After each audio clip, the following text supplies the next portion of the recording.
শুনছেন নটার গল্প, গল্পে গল্পে জমজমাট। আমি শাওলি, আপনাদের পড়ে শোনাচ্ছি রবীন্দ্রনাথ ঠাকুরের ছেলেবেলা।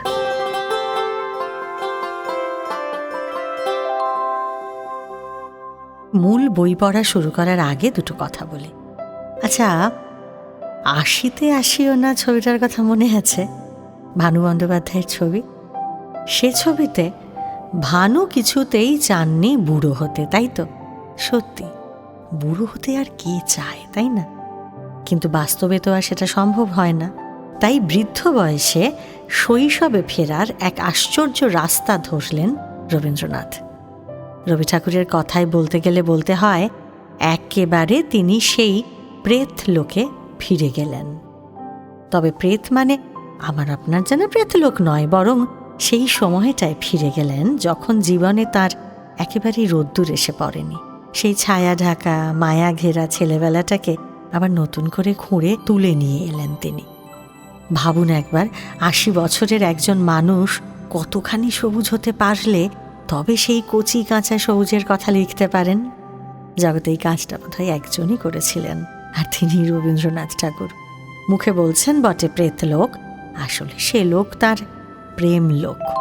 আসুন তবে রবীন্দ্রনাথের সেই আশ্চর্য পুনরুদ্ধারকে, মানে তার অমলিন শৈশবের দিনগুলোর কথা একবার শুনে নেওয়া যাক।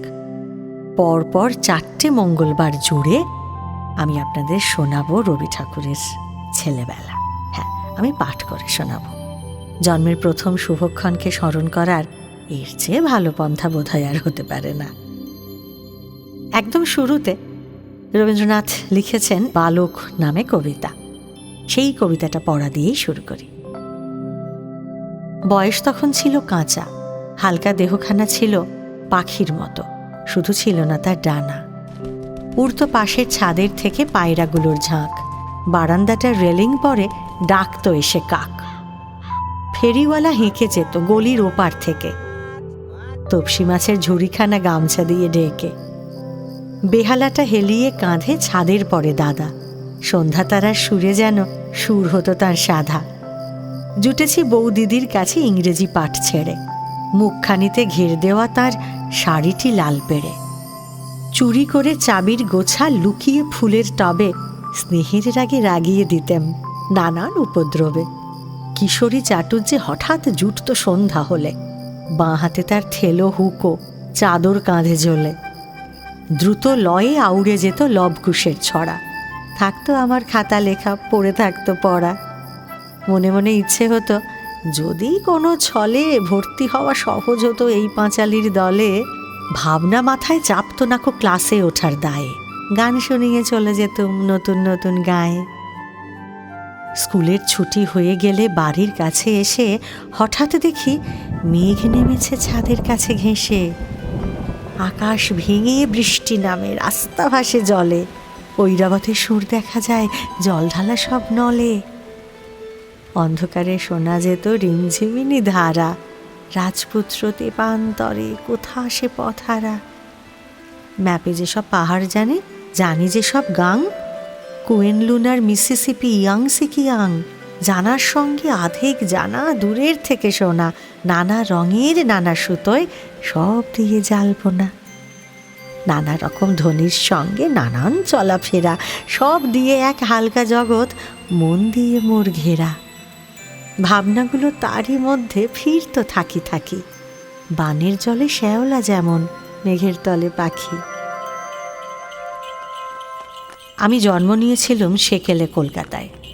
শহরে স্যাকড়া গাড়ি ছুটছে তখন ছড়ছড় করে ধুলো উড়িয়ে, দড়ির চাবুক পড়ছে হাড় বের করা ঘোড়ার পিঠে। না ছিল ট্রাম, না ছিল বাস, না ছিল মোটর গাড়ি। তখন কাজের এত বেশি হাঁসফাঁসানি ছিল না, রয়ে বসে দিন চলত। বাবুরা আপিসে যেতেন কোষে তামাক টেনে নিয়ে, পান চিবোতে চিবোতে। কেউ বা পালকি চড়ে, কেউ বা ভাগের গাড়িতে। যারা ছিলেন টাকাওয়ালা তাঁদের গাড়ি ছিল তকমা আঁকা, চামড়ার আধ ঘোমটাওয়ালা। কোচ বাক্সে কোচমান বসত মাথায় পাগড়ি হেলিয়ে, দুই দুই সহিস থাকত পিছনে। কোমরে চামর বাঁধা, হেঁইও শব্দে চমক লাগিয়ে দিত পায়ে চলতি মানুষকে। মেয়েদের বাইরে যাওয়া আসা ছিল দরজা বন্ধ পালকির হাঁপ ধরানো অন্ধকারে। গাড়ি চড়তে ছিল ভারী লজ্জা। রোদ বৃষ্টিতে মাথায় ছাতা উঠত না। কোনো মেয়ের গায়ে সেমিজ, পায়ে জুতো দেখলে সেটাকে বলতো মেম সাহেবী, তার মানে লজ্জা শরমের মাথা খাওয়া। কোনো মেয়ে যদি হঠাৎ পড়তো পরপুরুষের সামনে, ফস করে তার ঘোমটা নামতো নাকে ডগা পেরিয়ে, জিভ কেটে চট করে দাঁড়াতো সে পিঠ ফিরিয়ে। ঘরে যেমন তাদের দরজা বন্ধ, তেমনই বাইরে বেরোবার পালকিতেও। বড় মানুষের ঝি বউদের পালকির উপরে আরও একটা ঢাকা চাপা থাকত, মোটা ঘটা টোপের। দেখতে হতো যেন চলতি গোরস্থান। পাশে পাশে চলত পিতলে বাঁধানো লাঠি হাতে দারোয়ানজি। ওদের কাজ ছিল দেউড়িতে বসে বাড়ি আগলানো, দাড়ি চোমরানো, ব্যাংকে টাকা আর কুটুম বাড়িতে মেয়েদের পৌঁছিয়ে দেওয়া, আর পার্বণের দিনে গিন্নিকে বন্ধ পালকি শুদ্ধ গঙ্গায় ডুবিয়ে আনা।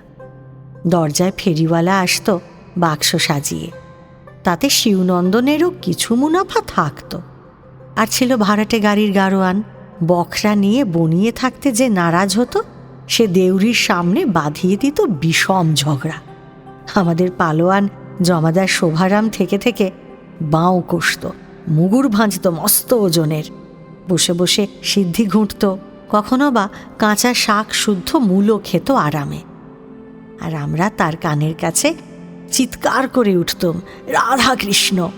সে যতই হাঁ হাঁ করে দুহাত তুলত, আমাদের জেদ ততই বেড়ে উঠত। ইষ্টদেবতার নাম শোনবার জন্য ওই ছিল তার ফন্দি। তখন শহরে না ছিল গ্যাস, না ছিল বিজলি বাতি। কেরোসিনের আলো পরে যখন এলো, তার তেজ দেখে আমরা অবাক। সন্ধ্যাবেলায় ঘরে ঘরে ফরাস এসে জ্বালিয়ে যেত রেড়ির তেলের আলো। আমাদের পড়বার ঘরে জ্বলত 2 সলতের একটা সেজ।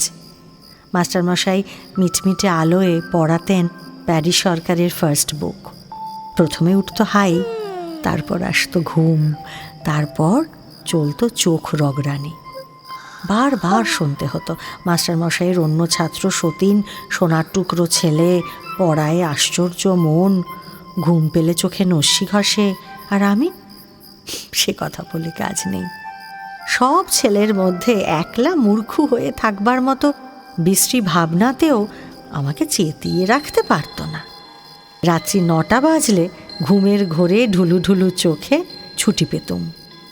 বাহির মহল থেকে বাড়ির ভিতর যাবার সরু পথ ছিল খড়খড়ির আবরু দেওয়া। উপর থেকে ঝুলত মিটমিটে আলোর লণ্ঠন। চলতুম আর মন বলতো, কি জানি কিসে বুঝি পিছু ধরেছে। পিঠ উঠত শিউরে। তখন ভূতপ্রেত ছিল গল্প গুজবে, ছিল মানুষের মনের আনাচে কানাচে।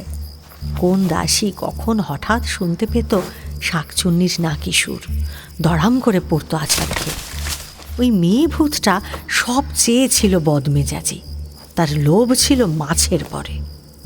বাড়ির পশ্চিম কোণে ঘন পাতাওয়ালা বাদাম গাছ, তারই ডালে এক পা আর অন্য পাটা তেতালার কার্নিশের পরে তুলে দাঁড়িয়ে থাকে একটা কোন মূর্তি। তাকে দেখেছে বলবার লোক তখন বিস্তর ছিল, মেনে নেবার লোকও কম ছিল না। দাদার এক বন্ধু যখন গল্পটা হেসে উড়িয়ে দিতেন, তখন চাকররা মনে করত লোকটার ধর্মজ্ঞান একটুও নেই, দেবে একদিন ঘাড় মটকিয়ে, তখন বিদ্যে যাবে বেরিয়ে। সে সময়টাতে হাওয়ায় হাওয়ায় আতঙ্ক এমনই জাল ফেলেছিল যে টেবিলের নিচে পা রাখলে পা সুরসুর করে উঠত। তখন জলের কল বসেনি। বেহারা বাঁখে করে কলসি ভরে মাঘ ফাগুনের গঙ্গার জল তুলে আনত। একতলার অন্ধকার ঘরে সারি সারি ভরা থাকত বড় বড় জ্বালায় সারা বছরের খাবার জল। নিচের তলায় সেই সব স্যাঁতস্যাঁতে এঁধো কুটুরিতে গা ঢাকা দিয়ে যারা বাসা করেছিল, কে না জানে তাদের মস্ত হাঁ, চোখ দুটো বুকে, কান দুটো কুলোর মতো, পা দুটো উল্টো দিকে।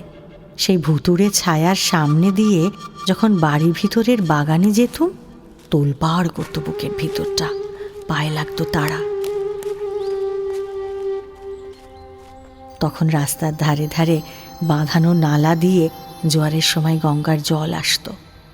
ঠাকুরদার আমল থেকে সেই নালার জলের বরাদ্দ ছিল আমাদের পুকুরে। যখন কপাট টেনে দেওয়া হতো, ঝরঝর কলকল করে ঝর্নার মতো জল ফেনিয়ে পড়ত। মাছগুলো উল্টো দিকে সাঁতার কাটবার কসরত দেখাতে চাইত। দক্ষিণের বারান্দার রেলিং ধরে অবাক হয়ে তাকিয়ে থাকতুম। শেষকালে এলো সেই পুকুরের কাল ঘনিয়ে পড়ল তার মধ্যে গাড়ি গাড়ি রাবিশ। পুকুরটা বুঝে যেতেই পাড়া গাঁয়ের সবুজ ছায়া পড়া আয়নাটা যেন গেল সরে। সেই বাদাম গাছটা এখনও দাঁড়িয়ে আছে, কিন্তু অমন পা ফাঁক করে দাঁড়াবার সুবিধে থাকতেও সেই ব্রহ্মদত্তের ঠিকানা আর পাওয়া যায় না। ভিতরে বাইরে আলো বেড়ে গেছে। পালকিখানা ঠাকুরমাদের আমলের, খুব দরাজ বহর তার, নবাবে ছাঁদের। ডান্ডা দুটো ৮-৮ জন বেহারার কাঁধের মাপের। হাতে সোনার কাঁকন, কানে মোটা মাকড়ি, গায়ে লাল রঙের হাতকাটা মির্চাই পরা বেহারার দল সূর্য ডোবার রঙিন মেঘের মতো সাবেক ধনদৌলতের সঙ্গে সঙ্গে গেছে মিলিয়ে। এই পালকির গায়ে ছিল রঙিন লাইনে আঁক জোক কাটা। কতক তার গেছে ক্ষয়ে, দাগ ধরেছে যেখানে সেখানে, নারকলের ছোবড়া বেরিয়ে পড়েছে ভিতরের গদি থেকে। যেন একালের নাম কাটা আসবাব পড়ে আছে খাতাঞ্চিখানার বারান্দায় এক কোণে। আমার বয়স তখন ৭-৮ বছর। এ সংসারে কোনো দরকারি কাজে আমার হাত ছিল না, আর ওই পুরানো পালকিটাকেও সকল দরকারের কাজ থেকে বরখাস্ত করে দেওয়া হয়েছে। এই জন্যেই ওর উপরে আমার এতটা মনের টান ছিল। ও যেন সমুদ্রের মাঝখানে দ্বীপ, আর আমি ছুটির দিনের রবিনসন ক্রুশো। বন্ধ দরজার মধ্যে ঠিকানা হারিয়ে চারদিকের নজরবন্দি এড়িয়ে বসে আছি। তখন আমাদের বাড়ি ভরা ছিল লোক, আপন পর কত তার ঠিকানা নেই। নানা মহলের চাকরদাসীর নানা দিকে হই হই ডাক। সামনের উঠোন দিয়ে প্যারি দাসী ধামা কাঁখে বাজার করে নিয়ে আসছে তরি তরকারি। দুখান বেহারা বাঁক কাঁধে গঙ্গার জল আনছে। বাড়ির ভিতরে চলেছে তাঁতিনি নতুন ফ্যাশন পেরে শাড়ির সওদা করতে। মাইনে করা যে দিনুশেকরা গলির পাশের ঘরে বসে হাঁপড় ফোঁস ফোঁস করে বাড়ির ফরমাস খাটত, সে আসছে খাতাঞ্চিখানায় কানে পালকের কলম গোঁজা কৈলাস মুখুজ্জের কাছে পাওনার দাবি জানাতে। উঠোনে বসে টং টং আওয়াজে পুরনো লেপের তুলো ধুনছে ধুনুরি। বাইরে কানা পালোয়ানের সঙ্গে মুকুন্দলাল দারোয়ান লুটোপুটি করতে করতে কুস্তির ম্যাচ কষছে। চটাচট শব্দে দুই পায়ে লাগাচ্ছে চাপড়। ডন ফেলছে ২০-২৫ বার ঘন ঘন। ভিখিরির দল বসে আছে বরাদ্দ ভিক্ষার আশা করে। বেলা বেড়ে যায়, রোদ্দুর ওঠে কড়া হয়ে, দেউড়িতে ঘণ্টা বেজে ওঠে। পালকির ভিতরকার দিনটা ঘণ্টার হিসাব মানে না। সেখানকার ১২টা সেই সাবেক কালের, যখন রাজবাড়ির সিংহদ্বারে সভাভঙ্গের ডঙ্কা বাজত, রাজা যেতেন স্নানে চন্দনের জলে। ছুটির দিন দুপুরবেলা যাদের তাঁবেদারিতে ছিলুম, তারা খাওয়া দাওয়া সেরে ঘুম দিচ্ছে। একলা বসে আছি। চলেছে মনের মধ্যে আমার অচল পালকি। হাওয়ায় তৈরি বেহারাগুলো আমার মনের নিমক্ষে মানুষ। চলার পথটা কাটা হয়েছে আমারই খেয়ালে। সেই পথে চলছে পালকি দূরে দূরে, দেশে দেশে। সেসব দেশের বই পড়া নাম আমারই লাগিয়ে দেওয়া। কখনো বা তার পথটা ঢুকে পড়ে ঘন বনের ভিতর দিয়ে। বাঘের চোখ জলজল করছে, গা করছে ছমছম। সঙ্গে আছে বিশ্বনাথ শিকারী। বন্দুক ছুটল দুম, ব্যাস সব চুপ। তারপরে এক সময়ে পালকির চেহারা বদলে গিয়ে হয়ে ওঠে ময়ূরপঙ্খী। ভেসে চলে সমুদ্রে, ডাঙা যায় না দেখা। দাঁড় পড়তে থাকে ছপ ছপ ছপ ছপ। ঢেউ উঠতে থাকে দুলে দুলে, ফুলে ফুলে। মাল্লারা বলে ওঠে, সামাল সামাল, ঝড় উঠল। হালের কাছে আব্দুল মাঝি, ছুঁচলো তার দাড়ি, গোঁফ তার কামানো, মাথা তার ন্যাড়া। তাকে চিনি। সে দাদাকে এনে দিত পদ্মা থেকে ইলিশ মাছ আর কচ্ছপের ডিম। সে আমার কাছে গল্প করেছিল, একদিন চৈত্র মাসের শেষে ডিঙিতে মাছ ধরতে গিয়েছে, হঠাৎ এলো কালবৈশাখী। ভীষণ তুফান, নৌকো ডোবে ডোবে। আব্দুল দাঁতে রশি কামড়ে ধরে ঝাঁপিয়ে পড়ল জলে, সাঁতরে উঠল চরে, কাছি ধরে টেনে তুলল তার ডিঙি। গল্পটা এত শিগগির শেষ হলো, আমার পছন্দ হলো না। নৌকোটা ডুবলো না, অমনি বেঁচে গেল, এ তো গপ্পই নয়। বারবার বলতে লাগলুম, তারপর তারপর। সে বলল, তারপরে সে এক কাণ্ড। দেখি এক নেকড়ে বাঘ, ইয়া তার গোঁফ জোড়া। ঝড়ের সময় সে উঠেছিল ওপারে গঞ্জের ঘাটের পাকুড় গাছে। দমকা হাওয়া যেমনই লাগলো, গাছ পড়ল ভেঙে পদ্মায়। বাঘ ভায়া ভেসে যায় জলের তোড়ে। খাবি খেতে খেতে উঠল এসে চড়ে। তাকে দেখেই আমার রশিতে লাগালুম ফাঁস। জানোয়ারটা এত বড় চোখ পাকিয়ে দাঁড়ালো আমার সামনে। সাঁতার কেটে জমে উঠেছে তার খিদে। আমাকে দেখে তার লাল টকটকে জিভ দিয়ে নাল ঝরতে লাগলো। বাইরে ভিতরে অনেক মানুষের সঙ্গে তার চেনাশোনা হয়ে গেছে, কিন্তু আব্দুলকে সে চেনে না। আমি ডাক দিলুম, আও বাচ্চা। সে সামনের দুপা তুলে উঠতেই দিলুম তার গলায় ফাঁস আটকে। ছাড়াবার জন্য যতই ছটফট করে ততই ফাঁস এঁটে গিয়ে তার জিভ বেরিয়ে পড়ে। এই পর্যন্ত শুনে আমি ব্যস্ত হয়ে বললুম, আব্দুল, সে মরে গেল নাকি? আব্দুল বললে, মরবে তার বাপের সাথ ঠিকই। নদীতে বান এসেছে, বাহাদুরগঞ্জে ফিরতে হবে তো। ডিঙির সঙ্গে জুড়ে বাঘের বাচ্চাকে দিয়ে গুণটা নিয়ে নিলেম, অন্তত 20 ক্রোশ রাস্তা। গো গো করতে থাকে, পেটে দি দাঁড়ের খোঁচা। 10-15 ঘন্টার রাস্তা 1.5 ঘন্টায় পৌঁছিয়ে দিলে। তারপরেকার কথা আর জিজ্ঞেস করো না বাবা, জবাব মিলবে না। আমি বললাম, আচ্ছা বেশ, বাঘ তো হলো, এবার কুমির? আব্দুল বললে, জলের উপর তার নাকের ডগা দেখেছি অনেকবার। নদীর ঢালু ডাঙায় লম্বা হয়ে শুয়ে সে যখন রোদ পোহায়, মনে হয় আরে বিচ্ছিরি হাসি হাসছে। বন্দুক থাকলে মোকাবিলা করা যেত। লাইসেন্স ফুরিয়ে গেছে, কিন্তু মজা হলো। একদিন কাঁচি বেঁধে নি, ডাঙায় বসে দা দিয়ে বাখারি চাচ্ছে। তার ছাগলছানা পাশে বাঁধা। কখন নদীর থেকে উঠে কুমিরটা পাঁঠার ঠ্যাং ধরে জলে টেনে নিয়ে চলল। বেঁধে নিয়ে একেবারে লাফ দিয়ে বসলো তার পিঠের ওপর। দা দিয়ে ওই দানো গিরগিটির গলায় পোঁচের ওপর পোঁচ লাগালো। ছাগলছানা ছেড়ে জন্তুটা ডুবে পড়লো জলে। আমি ব্যস্ত হয়ে বললাম, তারপরে? আব্দুল বললে, তারপরেকার খবর তলিয়ে গেছে জলের তলায়।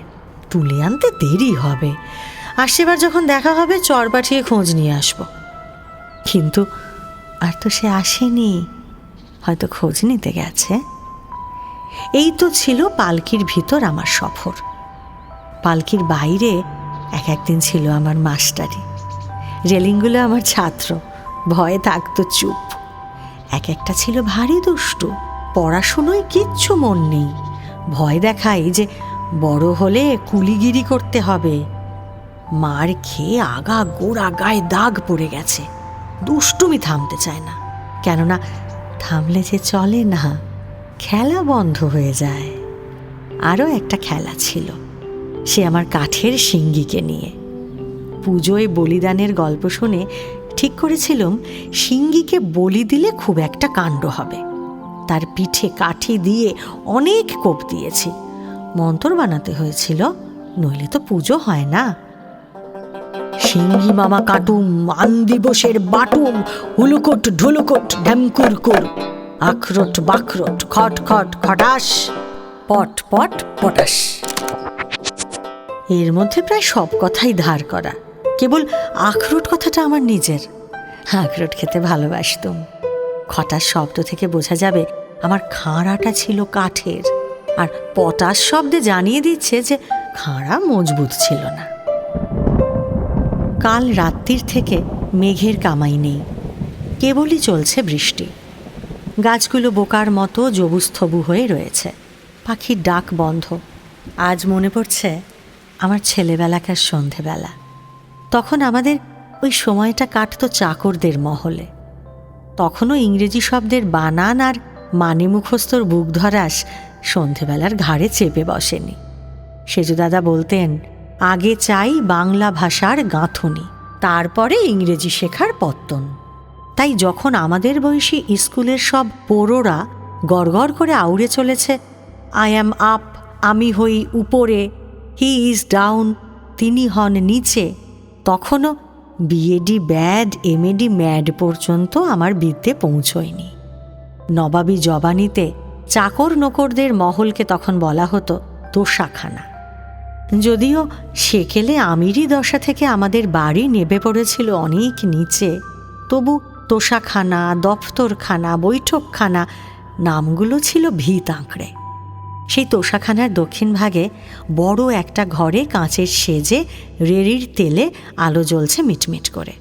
গণেশ মার্কা ছবি আর কালী মায়ের পট রয়েছে দেয়ালে। তারই আশেপাশে টিকটিকি রয়েছে পোকা শিকারে। ঘরে কোনো আসবাব নেই, মেজের উপরে একখানা ময়লা মাদুর পাতা। জানিয়ে রাখি, আমাদের চাল ছিল গরিবের মতো, গাড়ি ঘোড়ার বালাই ছিল না বললেই হয়। বাইরে কোণের দিকে তেঁতুল গাছের তলায় ছিল চালা ঘরে একটা পালকি গাড়ি আর একটা বুড়ো ঘোড়া। পরনের কাপড় ছিল নেহাত সাদাসিধে, অনেক সময় লেগেছিল পায়ে মোজা উঠতে। যখন ব্রজেশ্বরের ফর্দ এড়িয়ে জলপানের বরাদ্দ হলো পাউরুটি আর কলাপাতা মোড়া মাখন, মনে হলো আকাশ যেন হাতে নাগাল পাওয়া গেল। সাবেককালের বড় মানুষের ভগ্নদশা সহজেই মেনে নেবার তালিম চলছিল। আমাদের এই মাদুর পাতা আসরে যে চাকরটি ছিল সর্দার, তার নাম ব্রজেশ্বর। চুলে গোঁফে লোকটা কাঁচা পাকা, মুখের উপরে টান পড়া শুকনো চামড়া, গম্ভীর মেজাজ, কড়া গলা, চিবিয়ে চিবিয়ে কথা। তার পূর্বমনিব ছিলেন লক্ষ্মীমন্ত, নাম ডাকওয়ালা। সেখান থেকে তাকে নামতে হয়েছে আমাদের মতো হেলায় মানুষ ছেলেদের খবরদারির কাজে। শুনেছি গ্রামের পাঠশালায় সে গুরুগিরি করেছে। এই গুরুমশাই ভাষা আর চাল ছিল তার শেষ পর্যন্ত। বাবুরা বসে আছেন না বলে সে বলতো অপেক্ষা করে আছেন। শুনে মনিবরা হাসাহাসি করতেন। যেমন ছিল তার গুমর, তেমনই ছিল তার সূচিবাই। স্নানের সময় সে পুকুরে নেমে উপরকার তেল ভাসা জল 2 হাত দিয়ে 5-7 বার ঠেলে দিয়ে একেবারে ঝুপ করে দিত ডুব। স্নানের পর পুকুর থেকে উঠে বাগানের রাস্তা দিয়ে ব্রজেশ্বর এমন ভঙ্গিতে হাত বাঁকিয়ে চলত যেন কোনো মতে বিধাতার এই নোংরা পৃথিবীটাকে পাশ কাটিয়ে চলতে পারলেই তার জাত বাঁচে। চালচলনে কোনটা ঠিক নয় এ নিয়ে খুব ঝোঁক দিয়ে সে কথা কইত। এদিকে তার ঘাটটা ছিল কিছু বাঁকা, তাতে তার কথার মান বাড়ত, কিন্তু ওরই মধ্যে একটা খুঁত ছিল গুরুগিরিতে। ভিতরে তার আহারের লোভটা ছিল চাপা। আমাদের পাতে আগে থাকতে ঠিকমতো ভাগে খাবার সাজিয়ে রাখা তার নিয়ম ছিল না। আমরা খেতে বসলে একটি একটি করে লুচি আলগোছে দুলিয়ে ধরে জিজ্ঞাসা করত, আর দেব কি? কোন উত্তর তার মনের মতো সেটা বোঝা যেত তার গলার সুরে। আমি প্রায়ই বলতুম চাইনে। তারপরে আর সে পিড়াপিড়ি করত না। দুধের বাটিটার পরেও তার অসামাল রকমের টান ছিল, আমার মোটে ছিল না। শেলফওয়ালা একটা খাটো আলমারি ছিল তার ঘরে। তার মধ্যে একটা বড় পিতলের বাটিতে থাকতো দুধ আর কাঠের বারকোষে লুচি তরকারি। বিড়ালের লোভ জালের বাইরে বাতাস শুঁকে শুঁকে বেড়াতো। এমনি করে অল্প খাওয়া আমার ছেলেবেলা থেকেই দিব্যিস হয়ে গিয়েছিল। সে কম খাওয়াতে আমাকে কাহিল করেছিল এমন কথা বলবার জো নেই। যে ছেলেরা খেতে কসুর করতো না, তাদের চেয়ে আমার গায়ের জোর বেশি বই কম ছিল না। শরীর এত বিশ্রী রকমের ভালো ছিল যে স্কুল পালাবার ঝোঁক যখন হয়রান করে দিত, তখনও শরীরে কোনো রকম জুলুমের জোরেও ব্যায়ামও ঘটাতে পারতাম না। জুতো জলে ভিজিয়ে বেড়ালুম সারাদিন, সর্দি হলো না। কার্তিক মাসে খোলা ছাদে শুয়েছি, চুল জামা গেছে ভিজে, গলার মধ্যে একটু খুসখুসুনি কাশিরও সাড়া পাওয়া যায়নি। আর পেট কামড়ানি বলে ভিতরে ভিতরে বদহজমের যে একটা তাগিদ পাওয়া যায়, সেটা বুঝতে পাইনি পেটে, কেবল দরকার মতো মুখে জানিয়েছি মায়ের কাছে। শুনে মা মনে মনে হাসতেন, একটুও ভাবনা করতেন বলে মনে হয়নি। তবু চাকরকে ডেকে বলে দিতেন, আচ্ছা যা, মাস্টারকে জানিয়ে দে আজ আর পড়াতে হবে না। আমাদের সেকেলের মা মনে করতেন ছেলে মাঝে মাঝে পড়া কামাই করলে এতই কি লোকসান, এখনকার মায়ের হাতে পড়লে মাস্টারের কাছে তো ফিরে যেতেই হতো, তার উপরে খেতে হতো কানমলা, হয়তোবা মুচকি হেসে গিলিয়ে দিত ক্যাস্টার অয়েল। চিরকালের জন্য আরাম হতো ব্যামোটা। দৈবাত কখনো আমার জ্বর হয়েছে, তাকে কেউ জ্বর বলতো না, বলতো গা গরম। আসতেন নীলমাধব ডাক্তার, থার্মোমিটার তখন চোখেও দেখিনি। ডাক্তার একটু গায়ে হাত দিয়েই প্রথম দিনের ব্যবস্থা করতেন ক্যাস্টার অয়েল আর উপোস। জল খেতে পেতুম অল্প একটু, সেও গরম জল, তার সঙ্গে এলাচ দানা চলতে পারত। 3 দিনের দিনই মৌরলা মাছের ঝোল আর গলা ভাত উপোসের পরে ছিল অমৃত। জ্বরে ভোগা কাকে বলে মনে পড়ে না, ম্যালেরিয়া বলে শব্দটা শোনাই ছিল না।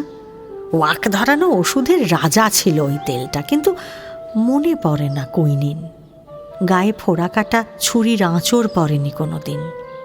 হাম বা জল বসন্ত কাকে বলে আজ পর্যন্ত জানি নে। শরীরটা ছিল একগুঁয়ে রকমের ভালো।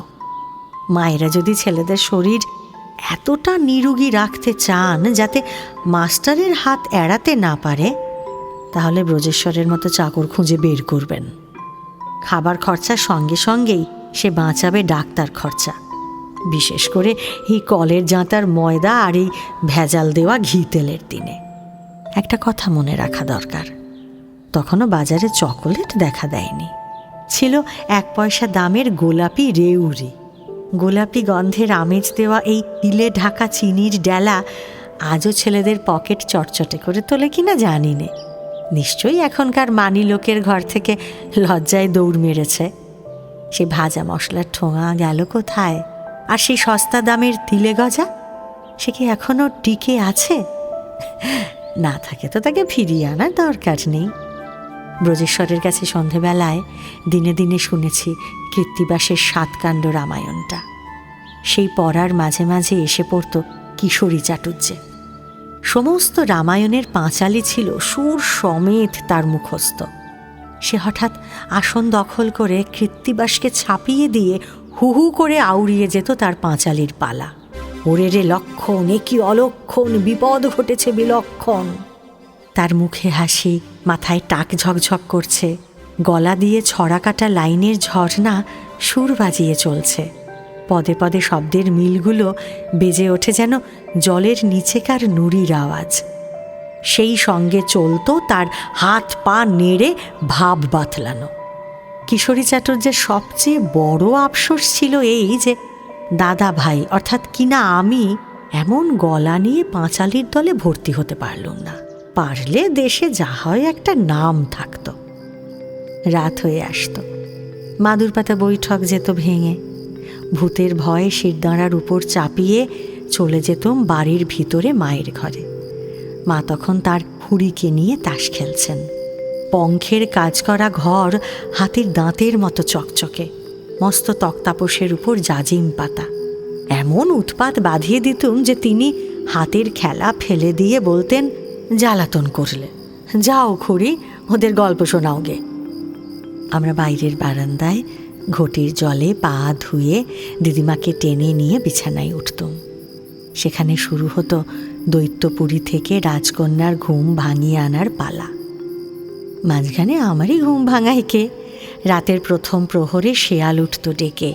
তখনও শেয়াল ডাকা রাত কলকাতার কোনো কোনো পুরনো বাড়ির ভিতের নিচে ফুকরে উঠত।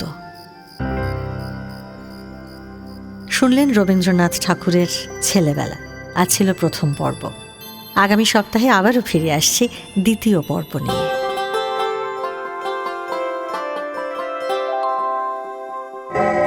নটার গল্প, গল্পে গল্পে জমজমাট। আমাদের এই চ্যানেলটি শেয়ার ও সাবস্ক্রাইব করুন। বেল আইকন প্রেস করতে ভুলবেন না কিন্তু।